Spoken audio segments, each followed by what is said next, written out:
Hey, so my name is Seth. I'm one of the pastors here. I'm a transplant actually to this area. I grew up in Granville, Ohio, which is another small town. And so when I first moved here, I felt like I could appreciate the community spirit and the community pride here in Batesville. Like, it runs deep. You all love your community. We love being here. And growing up for me in a small town, one of the things we love to do is we had this 4th of July celebration that happened every year. They'd set up a midway in the main street of our downtown with rides and games, and there was a bandstand. And so 4th of July, the day, there would be a parade, and then it was almost like the whole town came to town, right? Everybody from the community came to downtown to ride the rides, and then we'd walk to the fireworks, which were at the golf course. So like everybody just up and left at a certain time.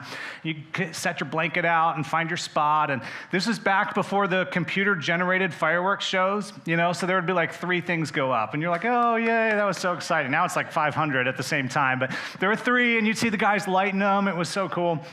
So we love fireworks. This year, Carrie and I, we thought, well, we'll take our kids to Kings Island so they can experience the midway and the fireworks. And man, was that an experience.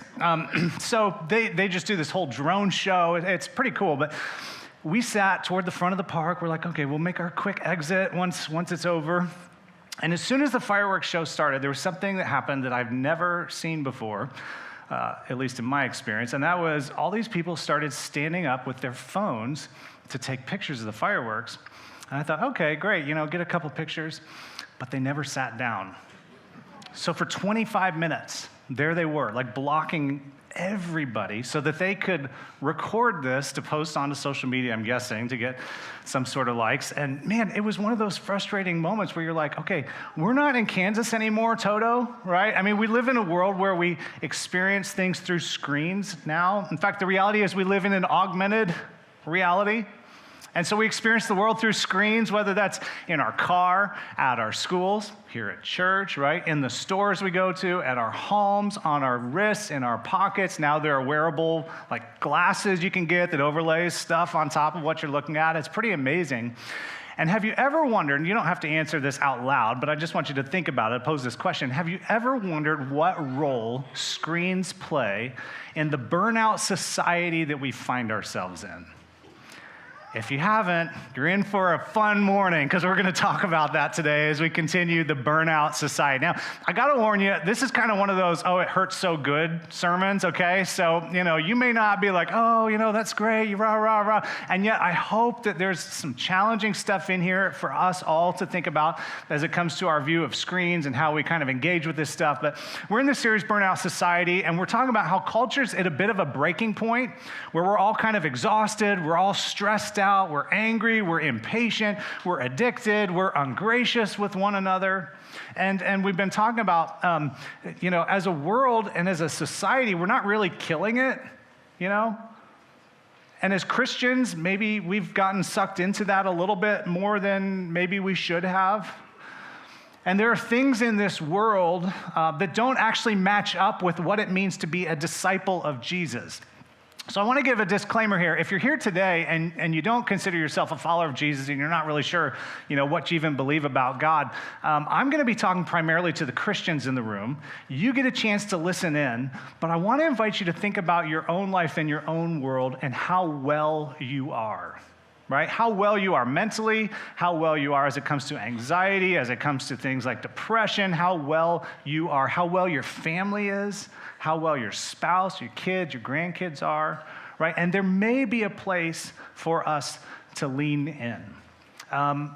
We're going to have an honest conversation. And the thing about the early church that I think is interesting is that I think they found themselves in a culture not like ours, but in a similar situation where their culture had things that were kind of pulling them in the direction of the culture. And the early Christians had to figure out, okay, how do I maintain my faith and live through this culture that I'm in? The Apostle Paul, he wrote a very famous verse. He wrote a letter to the church located in the city of Rome, a very unchristian environment. And he said these words. If you grew up in church, you probably heard it before. But he said, do not conform to the pattern of this world. Like, there's a temptation to be pulled in the direction that the world wants us to go in. But he says, don't give in to that temptation. Don't conform to the pattern of the world, but instead be transformed by the renewing of your mind. Like, let God change you from the inside out and let him pull you in an opposite direction. And that's kind of where we are. We've got this kind of current of culture, and then we have this other side, which is transformed by Christ. And we're kind of in the middle, being pulled both directions. Now, long before Rome came about and the Roman Empire came about, we're, again, not the first people to kind of deal with this and how do we handle this. And there's a picture from the Old Testament that I want to share with you. There was another government. It's the government of Babylon, and there was a king of Babylon. His name was Nebuchadnezzar. Nebuchadnezzar was a brilliant strategist, brilliant conqueror, because what he would do, Babylon was the most powerful nation at the time. He would go into other nations, he would conquer them, he would find their best and brightest people, and then he would export those to Babylon. He would give them new names that were easy to pronounce for the Babylonians. He would reprogram their thinking, and then he would feed them really well. So like while your homeland people are starving, you're there in Babylon kind of living high on the hog, you know? And so as a result, what he did was he built an allegiance. In the Middle East today, and even in the Mediterranean region today, when you share a meal with someone, it's almost like you're making a covenant agreement with them. They're providing for you, you're like welcoming them, okay? And so King Nebuchadnezzar went into Israel, conquered the Israelites, took the best and brightest of Israel and transported them to Babylon, where they went through this reprogramming process, where they went through this training, where they received new names. Their names were Daniel, Shadrach, Meshach, Abednego. Perhaps you've heard of them before. And so what they were given was the opportunity to kind of live a good life, right? Because you're the best and the brightest living in Babylon. You're helping Babylon to thrive. But there was a problem, and that was Daniel and his friends decided that they didn't necessarily want to be bedfellows with Nebuchadnezzar. They were given the opportunity to thrive while their countrymen were struggling and hurting, but they decided, we don't want to eat the king's food, because in eating the king's food, it's akin to making an agreement with him, a covenant with him. We're agreeing that he's going to have power over us. And so when they were presented with the king's food, here's what the text from Daniel says. Daniel resolved, he made up his mind, not to defile himself with the royal food and wine. And he asked the chief official for permission not to defile himself this way. He says, basically, I'm not going to mindlessly serve the king. He can't buy my loyalty and allegiance. And so Daniel, he asked for permission from the attendants in order to do this, and that made the official kind of nervous because he's responsible, right, for the well-being of these guys, and his neck's on the line. So Daniel kind of convinces him because they're like, why wouldn't you want the best food and wine? You know, we're trying to feed you well. Why wouldn't you want this? And so Daniel says, well, just give it a try for 10 days. Just see what happens to us, see how well-nourished we actually are. So the text says the official agreed. Continue on. The official agreed, and at the end of 10 days, they looked healthier and better nourished than any of the young men who ate the royal food. Why did they look healthier? Because God was watching out for them. But then check out what the text says next. It says, so the guard took away their choice food, the good stuff, and the wine they were to drink, and they gave them vegetables instead, which is a real downer, you know? I mean, like, I want the choice food. Eat your veggies. I like that, yeah. Sorry, I don't have an eat your veggies shirt. I like the choice food, right? I want the good stuff. But see, Daniel and his friends resolved, they decided in their minds to give up the good stuff that was being offered to them because they recognized that all that glitters isn't gold. And they recognize that when I say yes to one thing, it necessitates no's to other things. And so in saying yes to Nebuchadnezzar, it put them in jeopardy. They wanted to preserve their yes for God.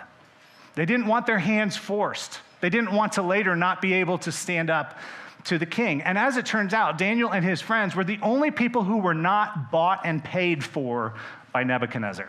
They were the only people who were able to speak harsh realities to Nebuchadnezzar. And do you know what God did for them? Look what he did. The text says, to these 4 young men, God gave knowledge and understanding of all kinds of literature and learning, and Daniel could understand visions and dreams. They flourished.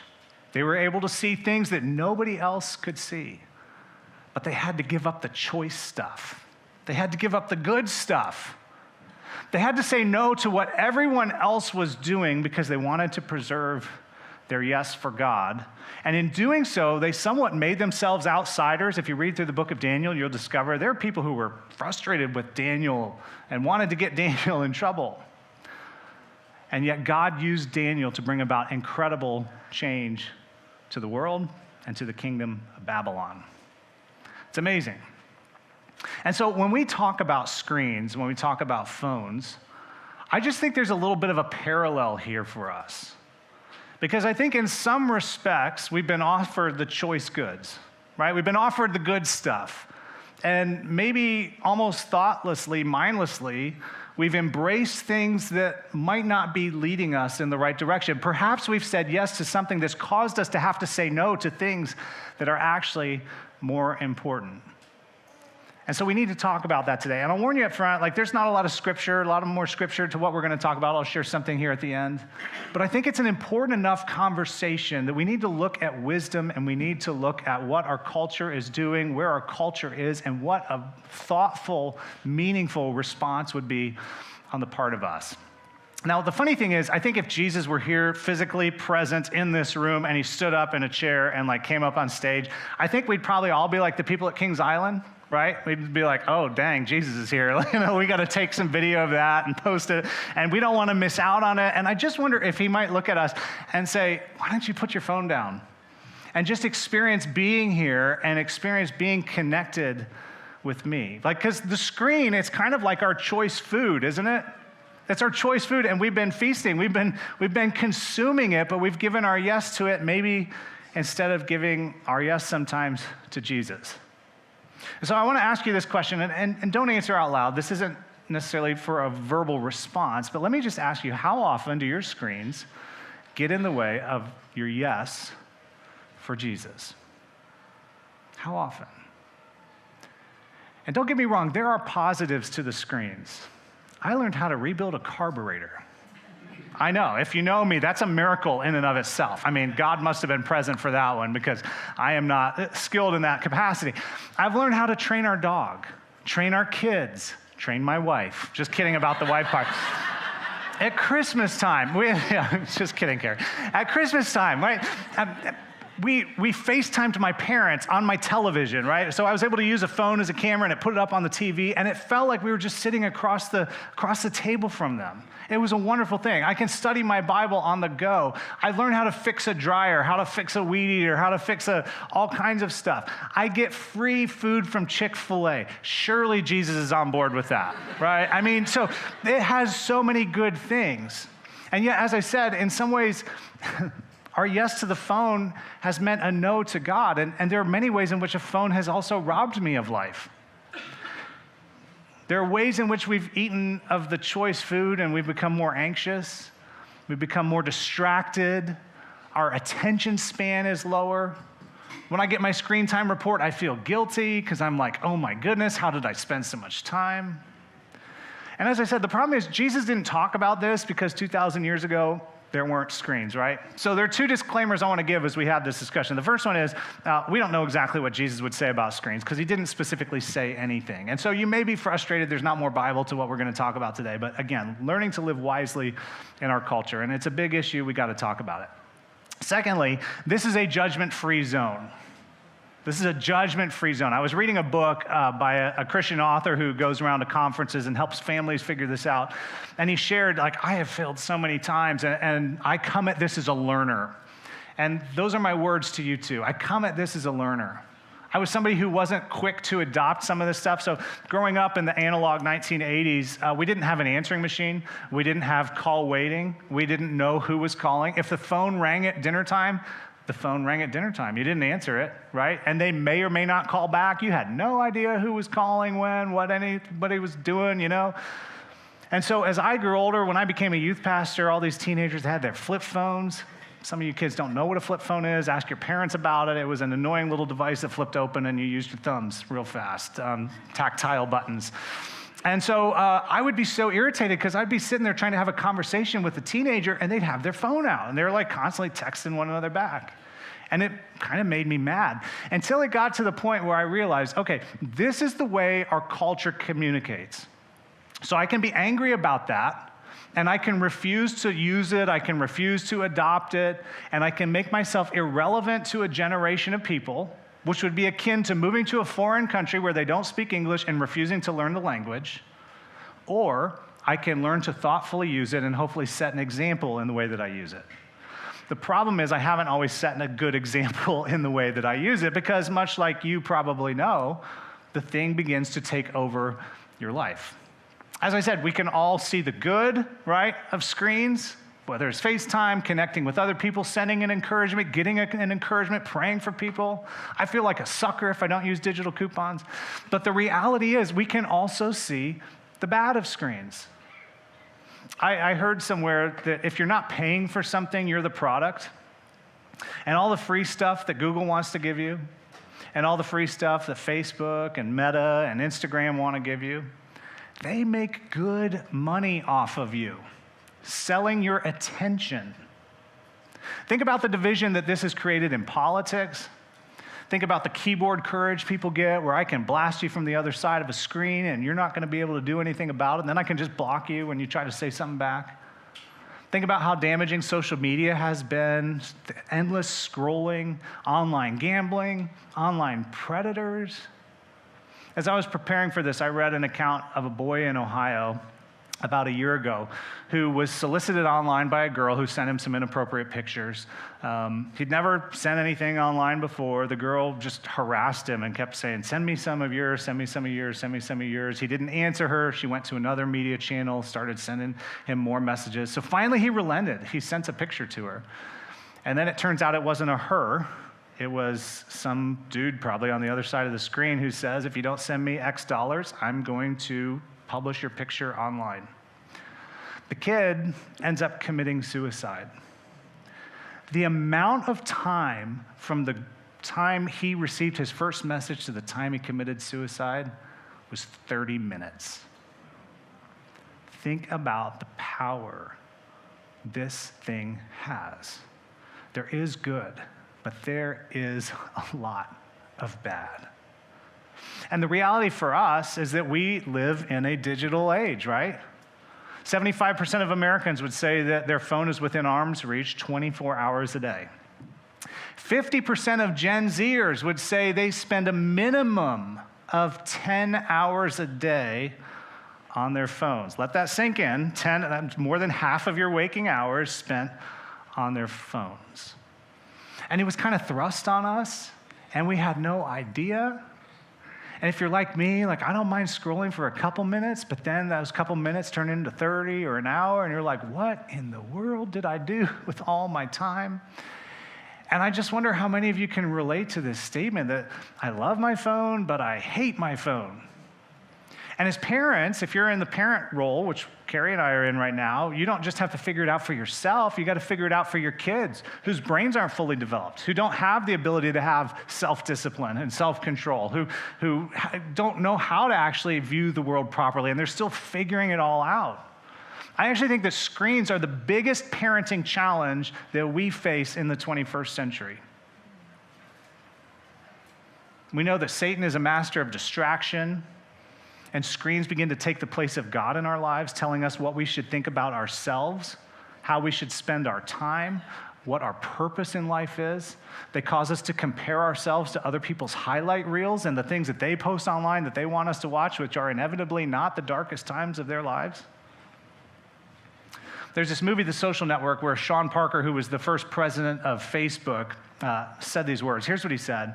He said, God only knows what it's doing to our children's brains. The thought process that went into building these applications, Facebook being the first of them, was all about how do we consume as much of your time and conscious attention as possible. And continuing on, that means that we need to sort of give you a little dopamine hit every once in a while because someone likes or commented on a post or whatever. And that's going to get you to continue more content, and that's going to get you more likes and more comments. It goes on, says it's a social validation feedback loop, exactly the kind of thing that a hacker like myself would come up with, because you're exploiting the vulnerability in human psychology. These aren't kindly companies who have benevolent feelings toward all of us. They're people who want to make money. People who want to make money. Now, the vulnerability he talks about, this is kind of fascinating. I'm going to get a little sciencey here for a minute. It's referred to as dopamine. Dopamine is something that God created in our brains, and it gives us a good feeling. And we're made to have that good feeling. But technology gives it to us a little faster, right? It's like the constant drip, drip, drip. And every time we scroll, every time we like something, every time somebody comments on something, every time we get a Snapchat, anytime something, it comes up, a new TikTok video, we get this dopamine hit. The problem is there's something called the downregulation of dopamine receptors, which means your brain turns down the noise of the dopamine because you're getting too much of it. You're getting too much of it. So it's like a drug where to get the same high, you actually have to get more of it. And so it actually keeps you going back to the drug. And then you get too many surges of dopamine, and it becomes a problem because God designed our brains to like what's called homeostasis, which is like a steady state. And it's almost like if you can imagine your brain having a balance, and it's trying to balance good feelings with bad feelings, okay? So when you get the dopamine hit, you're getting good, and then your brain says, oh, that's too much good. We got to turn you back the other way. So we're going to dump some anxiety on you. We're going to dump some loneliness on you. We're going to dump some irritability on you. Starts to make sense if you have children and they've been in front of a screen for a while, and they're just all peaceful. I don't know if you've seen this before. We see this all the time. And you turn the screen off. Maybe it's been an hour, maybe 2 hours, maybe all day. No judgments here. And the kids are crazy. Have you seen that before? Where they're just like, it's like demolition derby, right? We got to kill each other because we're angry. Homeostasis. We got to get you back. And so your brain keeps seeking the dopamine, and it responds, and it's this vicious doom loop. The book I mentioned a couple weeks ago called 4,000 Weeks, Time Management for Mortals, the author says this. He says, the unsettling possibility is that if you're convinced that none of this is a problem for you, that social media hasn't turned you into an angrier, less empathetic, more anxious, or more numbed out version of yourself, that might be because it has. He goes on and says, as a technology critic Tristan Harris likes to say, each time you open a social media app, there are 1,000 people. Think about this. There are 1,000 people on the other side of the screen paid to keep you there. And so it's unrealistic to expect users to resist the assault on their time and attention by means of willpower alone. Isn't that the truth? And so you wonder, why can't I put this thing down? Why do I keep going back to the very thing that hurts me?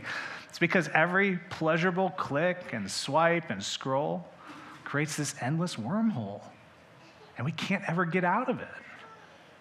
And so as a result, we start feeling not very good about ourselves. You know, we start feeling things like this, things like anxiety, insomnia, fatigue, irritability, depression, craving, as our brain's striving to bring it back into balance. But you ready for me to blow your mind a little bit? These aren't simply symptoms associated with screens, but they're actually also associated as symptoms of withdrawal. Symptoms of withdrawal. And ironically, they lead us back to screens to try and medicate them. And the screens cause us to feel more of these symptoms. It's like being gaslit, right? The screens will give us the answer. It'll give us the peace that we're searching for, and yet it actually creates more and more of the stuff we're trying to get rid of. And when you think about this list and you think about the world around us, you see it, don't you? I was blown away when I saw this. Thinking about the culture around us, we are addicted. And yet we turn to our addiction to solve the problem. It's like being addicted to drugs and going back to the drug dealer, asking for help to get over this addiction to the things he keeps selling us. But the thing is, as a culture, we're trying to treat the symptoms, but the reality is these are symptoms of a deeper problem. They're symptoms of a deeper problem. Take depression, for instance, because I think that's a huge one, and it's one that we feel in our culture, one for which we prescribe a lot of medication. And hear me out, I'm not saying there shouldn't be any medication prescribed for depression. But there's been a fascinating amount of research on how environment actually plays into the role of depression in many people's lives. Again, there's some legitimate clinical depression, and I'm not speaking on that. But there's a study that was from 1978 by a guy named George Brown called the Camberwell Study. And basically, he looked at life events, he looked at social support and the role of depression. And what they discovered is that people who had stronger social support were able to push through those difficult life events better than somebody who didn't have the social support. Basically, what he found is that our environments actually do matter. What we put ourselves around, the people we put ourselves around, really do matter. These symptoms associated with screens keep us from people. Then 6 years ago, there was a researcher named Johann Hari who published a book called Lost Connections. This is fascinating too, uncovering the real causes of depression and the unexpected solutions. I think it's great when psychologists discover the things that God has been teaching all along, right? And so we'll talk about that here in just a second. But he talks about the environment surrounding depression and environmental factors, and he suggests that depression is largely a result of disconnection. And again, the brain chemistry thing, it's real. We're not ignoring that. But research shows it's not actually as significant as our culture has made it out to be. There are lots of other factors that are actually related to disconnection, such as disconnection from meaningful work. That when somebody has meaningful work, it gives them purpose. They're less likely to feel depressed. We're talking about disconnection from other people, right? Being around other people. Social isolation actually leads us to a point of depression, which is interesting because social media promises connection, but it actually isolates, leaving us feel alone. We're disconnected from meaningful values, right? John last week talked about our value of consumerism, our value of materialism. Autonomy is a huge value that we have. You do you, right? You do you. You don't tell me I'm living my best life now. I'm going to figure it out on my own. We don't talk about character. We don't talk about integrity. We don't value honesty in our culture anymore. We're disconnected from childhood trauma, which he talks about the importance of counseling and having the proper tools to deal with trauma that people have experienced. There's status and respect. When there's a perceived inequality, when there's social hierarchies, that leads us to a point of depression. There's the natural world. It's interesting, when we live behind screens, we're not out in nature. We're not experiencing breathing in fresh air, running through fields of grass and rolling down hills. Remember that as a kid? How many times did your parents tell you to go out and play? You're driving me crazy, go out and play. Now it's go turn on a screen. We're disconnected from the natural world, and we're also disconnected from a hopeful or a secure future. Now, this book was written before COVID, which I think is kind of fascinating. But the point is that when things are uncertain in our world, when the economy is uncertain, when your job is uncertain, when the election is uncertain, leads us to a point of depression. And then lastly, he talked about meaningful relationships. Meaningful relationships meaning a deeper connection with somebody, not just a hi, how are you, but actually truly connecting with somebody. When's the last time somebody said to you, how are you really? And took the time to listen. How is it in your soul? Like, how are you deep down? Again, genetics and brain, that's legitimate, but so are these. And what's interesting is I could make the argument that all of these are actually an outcome of being connected to God, right? In the Garden of Eden, God sets Adam and Eve in this beautiful paradise. He tells them to enjoy it. He gives them work. You're supposed to name all the animals. You're supposed to tend the garden. You're supposed to care for it. When you think about being connected with other people, in the New Testament, the word that we translate church is actually the Greek word ekklesia, which means a gathering, which means you're connected with other people, a group of people who proclaim that Jesus Christ is Lord. COVID pulled us apart from one another, and it was the people, interestingly enough, there's research that shows that those who were connected to a church throughout COVID actually fared better through the pandemic than those who didn't. There's values. Think about the instructions that Jesus taught of love one another. As I have loved you, so you love one another. And as you're connected to God, that fruit of the Spirit that begins to develop in us, the love, joy, peace, patience, kindness, goodness, gentleness, faithfulness, self-control, those come from connection with God. There's equality. In the New Testament, there's neither male nor female, slave nor free, Greek nor Jew. We're all together. The ground is level at the foot of the cross. I could go through every single one of these and talk about how God established these things as important pieces of who we are. It's when we turn to this to find our purpose and our meaning, to find our connection, that we're actually hurting ourselves. Now, as I said earlier, I think this is one of the hardest things for parents. And so I read an article that I just want to share a bit of with you who are parents who are in it with us, because I just think this is such a difficult thing. The article is called End the Phone-Based Childhood Now. It's written by Jonathan Haidt. It's from this year. He wrote a book called The Anxious Generation. Perhaps you've heard of it. It's been a fairly popular book. He's a social scientist at NYU. And what he talked about in this article is that United States teens spend 5 hours on average a day on social networks, 7 to 9 hours on screens, not including time at school. And those numbers go higher for low-income, single-family, minority homes.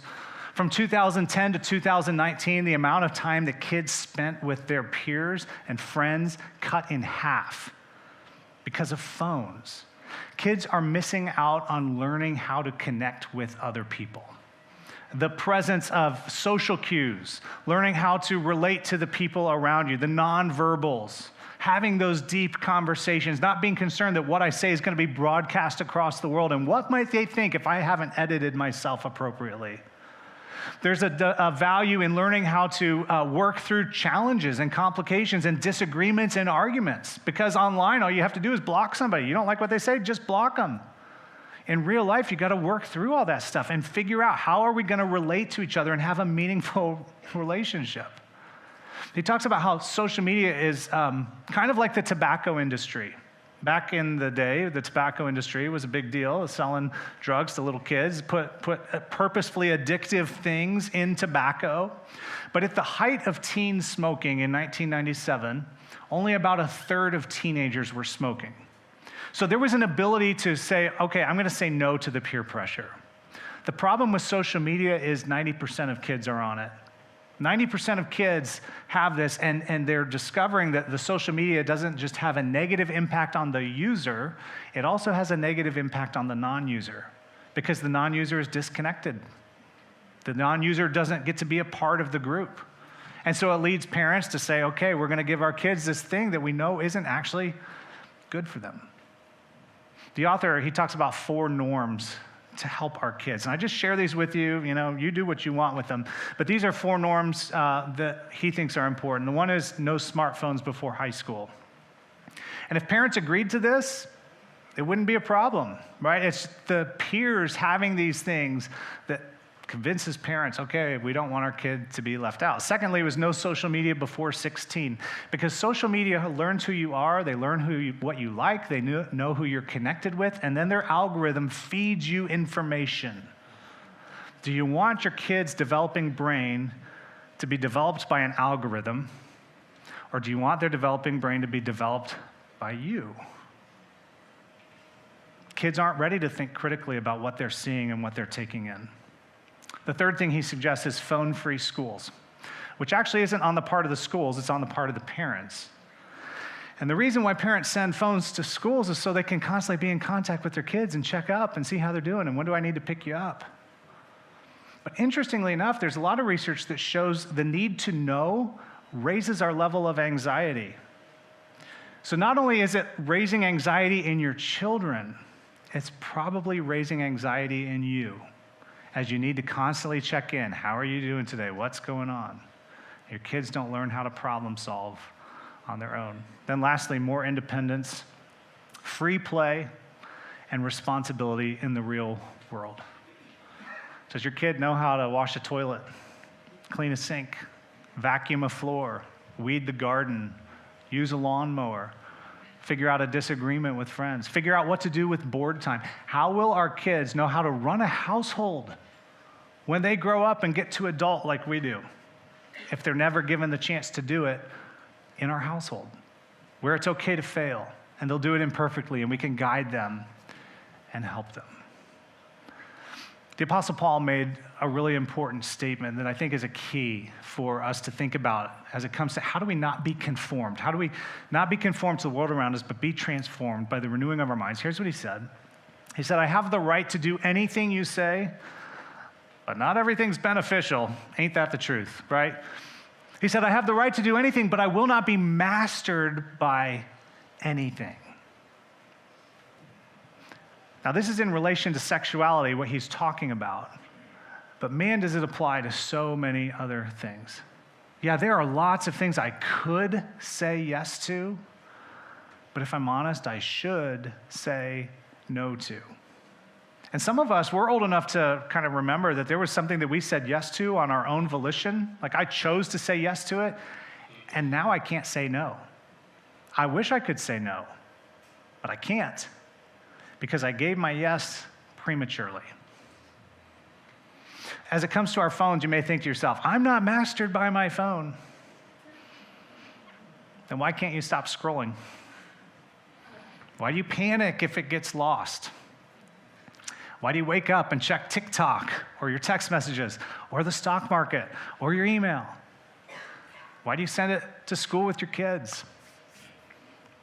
Why did you struggle for the last 30 minutes not to look and check and see something? No judgment. This is a judgment-free zone. Right? I'm just saying. Paul says, look, our place isn't to debate what's right and wrong. That's not the debate. The issue is, are you mastered by it? And here's the thing about the burnout society. The burnout society thrives on the belief that life has no limits. No limits to our busyness, no limits to our time, no limits to our money, no limits to our entertainment, what we put in our minds, no limits to our screens and our devices. But the truth is, we're humans that God created with limits. When you're driving in the mountains and there's a guardrail, the guardrail isn't there to ruin your fun on the mountain. It's to keep you from driving your car off the cliff. I mean, that's a limit that man have put in place. God built us with similar limits. And it's not to ruin our fun and keep us from living our best life now. It's actually to help us live life to the full. But the burnout society, which I've started referring to as the BS society, says I can do anything, anytime, for as long as I want with no repercussions. Okay, just because you can, that doesn't mean it's wise. And that doesn't mean it's a good thing to do. All right, so 2 questions, then we'll be done. Here's the first one. I cheated and made each question 2 questions, so there's really 4. I know, it was rotten, wasn't it? How are screens benefiting your life, and where are they distracting you from what matters most? We can do anything, but not everything is beneficial. Parents, the days are long. I get it. I'm in it. But the years are short. Do you want to spend your child's childhood being distracted by a screen? It's hard. I get it. But by the time your child is 18 years old, you will have spent 90 to 95% of the time you will spend with your child. Don't give it up to a screen.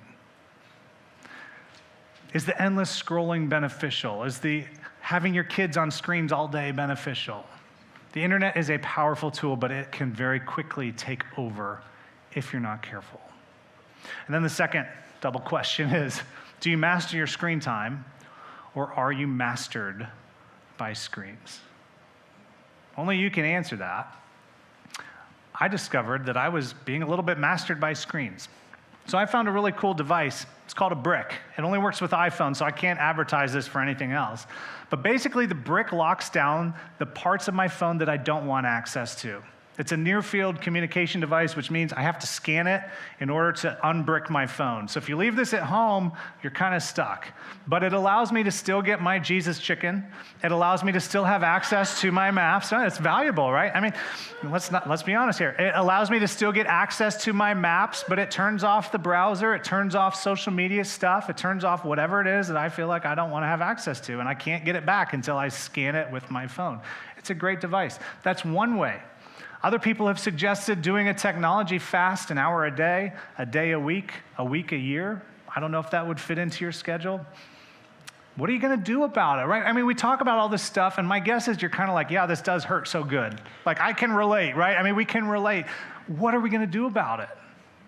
We've got to do something.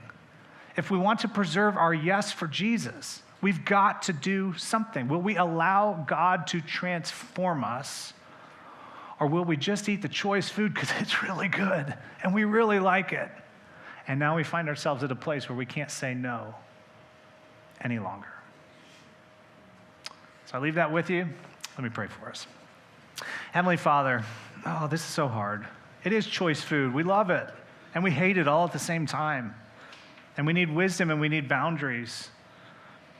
And so God, just because something is what we could do, help us to be wise about what we should do. And I pray that you would help each one of us as we walk away from here today to think about how we can thoughtfully lead ourselves, how we can thoughtfully lead our families, our kids if we have kids, grandkids if we have grandkids, regarding our role in their lives. God, would you help us to thoughtfully work through these things in a way that allows us to preserve our yes for you, so that this device that can bring so much good but also has a lot of bad attached doesn't control us with the bad. God, we need your wisdom. We need your help. I pray for your guidance and give us your grace as we muddle through this. I pray these things in Jesus' name. Amen.